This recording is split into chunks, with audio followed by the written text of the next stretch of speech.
Back to Premier League action for Manchester United this coming Saturday morning. We're taking on Brighton, a double header against Brighton in two competitions.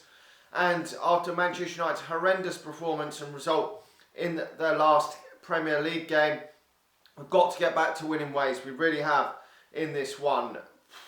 Brighton have started the season fairly decent, to be honest, and Manchester United have got to get back to winning ways. We cannot afford another horseshit performance and bullshit play like we did last weekend. Now, we did get a 3-0 win, obviously, against Luton Town in the week, but reading into that to what you want, we had to bring the reinforcements on just to win them, just to see the game out and to put the game to bed, which was a bit worrying. But it did give some fringe players some much needed game time, which was great, and we were able to rest some of the first team players. Now, I do think that Solskjaer is going to make a number of changes to the starting lineup for this game against Brighton at the weekend. I would expect sort of wholesale changes from that game against Luton Town, and then in the cup game against Brighton in the week, I would expect some more changes yet again. We're still trying to find our feet after the break in play before the start of the season, and some teams have had more game time than Manchester United, but that is no excuse because we've seen teams that haven't played as well, like Man City, go and play Wolves and beat them comfortably really in the end. So there's no excuse why Manchester United lost that game last weekend. And Solskjaer, I think, got the team selection wrong. Obviously, there was problems with the likes of Paul Pogba not having much match fitness. The players let him down, and obviously combined with the fact that Manchester United have only signed one player, the negativity in that and everything going around it wasn't good for Manchester United, and we ended up getting well beaten in that game. But we've got to be positive going into this game, because we kind of, if we lose this game, then I mean, obviously we're not going to win the title this season. Realistically, we know that, but we're not even going to be in contention. We're going to be out of it before it's even bloody a month gone of the season, which you want to stay competitive up the top as long as you can. Manchester United know we're not going to win the league this season. We know that. We're realistic about that. But we just want to stay competitive in the title race till around Christmas, and I would be happy with that. And if we can't maintain that, then fine. But we just got to be competitive up there this season. That was the aim of the game, to get better, to get closer to Liverpool and Manchester City, not to necessarily actually challenge to actually win it neck and neck in the final knock into the season, but at least to be competitive till at least Christmas time would have been my overall expectations for a season. I mean, but maybe that can't happen. We will have to wait and see. But I think Manchester United's strengths are, for me, going forward. I believe that we've got some nice attacking players now. Defensively, we're still very, very shit at the back. We know that, but going forward, I think we can score goals against these types of teams. And that was our problem last weekend. We were absolutely horseshit up front. No one was, all our forwards didn't have one shot on target in the game. Just awful, and everything on the day went wrong. But this game, hopefully that confidence from Greenwood and Rashford scoring midweek will give them the confidence now to go into this game, because Rashford's been a bit low in confidence and hasn't been playing too well, tailing back to the end of last season. So hopefully that will give him the confidence to go on, because he seems a bit like Wayne Rooney, where he score a bunch of goals in successive games and then doesn't really score for a few games. That was always what Wayne Rooney was like, with scoring spurts. And I think that is a bit of Marcus Rashford. But obviously, as players like even Wayne Rooney got older and maturer, did get more consistent with his goals, but was still would get goals in spurts. And I think that's what probably Rashford will always be.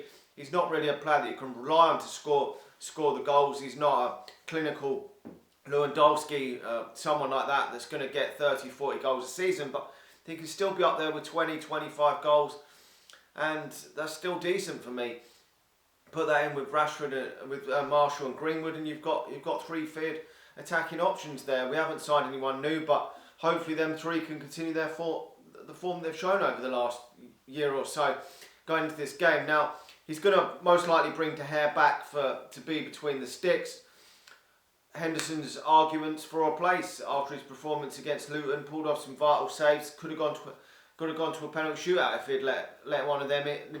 So kept a clean sheet, couldn't do no more than that. I know it was only Luton, but you can only, it's not really the opposition that's the thing for a goalkeeper. It's what they do in the actual game. So and he done what he was needed in the game. If you have nothing to do and then have to pull out one or two saves, then that is the marks of a top goalkeeper, and I think he will as the season progresses, I think for now he's going to be the cup goalkeeper, but I think as the season progresses, I wouldn't be surprised if De Gea makes a couple of errors that Henderson's in goal in Premier League fixtures. Now Luke Shaw will come back in at left back, Wan-Bissaka will keep his place at right back. I would go for Eric Bailly alongside obviously Harry Maguire. I think that Lindelof's just been, that last game he was absolutely awful in. I'm still not totally convinced with Lindelof, but Bailly's always injured and just doesn't get a run of games. But I think he probably is the actual best defender that Manchester United have actually got at the club. Whether that says anything or not, I'm not too sure. But I think that he deserves a run out in this game. And there's been games over the last year or so where I've looked at him and I've thought, geez, this guy is actually he's good. when he's actually played, you don't remember actually that he does actually, I think, have some ability. But just never fit. If he can get a run of games, maybe he could form a better partnership with Maguire, I think, than Lindelof. Now, midfield's going to be interesting. I would go for Matic, Bruno Fernandes and Donny van der Beek in midfield.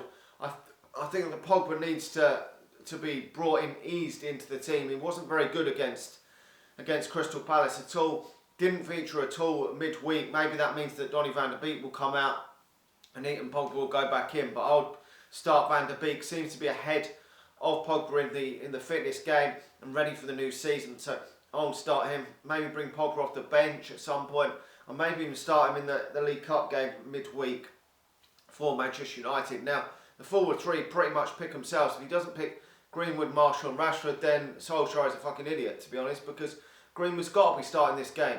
Scored, assisted in that game against Luton, was only on the pitch about 10 minutes. I know they're not a Premier League side, Luton, but that's still decent for Greenwood. Most times when he's played for Manchester United, he's done something. There was a couple of games towards the end of the season where he did tail off a little bit, but since he come back after the lockdown, he was fantastic, Greenwood. And he only seems to need one fucking chance, and that trademark goal coming in from the wing, putting it in the corner, just seems to be a trademark goal at the moment. Or pulling that left foot and just walloping it in the net. He just seems to be lethal in front of goal. And if Manchester United, as it doesn't look like, are going to sign another attacking player, then I think it's a great opportunity this season for Mason Greenwood to really nail down that spot as his own this season and play sort of 40 or 50 starts for Manchester United. And it will be interesting to see what Greenwood can actually do if given 40, 50 starts this season for Manchester United. He could quite easily, for me, break the 20, 25 goal barrier for Manchester United this season in all competitions. He really could if he stays fit and starts a lot more games. He only started, I think, 12 Premier League games or something crazy last season, and the first one wasn't till about December. So he scored 10 Premier League goals. So if he can stay fit, carry on the way he's going, he may even get better this season than what he was last season. But even if he doesn't actually get better and just starts and plays more minutes, then he is easily hitting the 20 goal barrier for Manchester United, and that will be pretty decent for Manchester United for his second season, because sometimes players find their second season harder than their first one, because obviously other teams get to know what Greenwood's about, get to know what he's going to do. Obviously his trademark goal coming in off the wing and putting it in the net. A lot of teams don't seem to be able to stop that at the moment. Maybe they're going to try and find ways to stop Greenwood playing, study what he's doing and that, and it may make it a bit harder for Greenwood, but that's why they always say second season syndrome. But he started the season very, very well, got an assist and a goal already, and long may that continue. Now, this Brighton team played very, very well last weekend against Newcastle. They won again in the week, which means we've got to play them in the League Cup again in midweek. And they've been in good form. I think they were a bit unlucky against Chelsea. I didn't watch that one, but I watched them play against Newcastle. Mopé getting a couple of goals there. He's a real threat for Manchester United. He's got to be the one that Manchester United have got to watch out for. But they are looking at a much better side. And Potter got the tactics spot on against Newcastle. I know Newcastle were poor, but they were very good, impressive in my opinion. Brighton, and thoroughly deserved that victory. Really impressive. Away from home, 3-0 against Newcastle, and that is really hard to do in the Premier League, win 3-0 away from home. And they've got a player that I admire at the back in Lewis Dunk.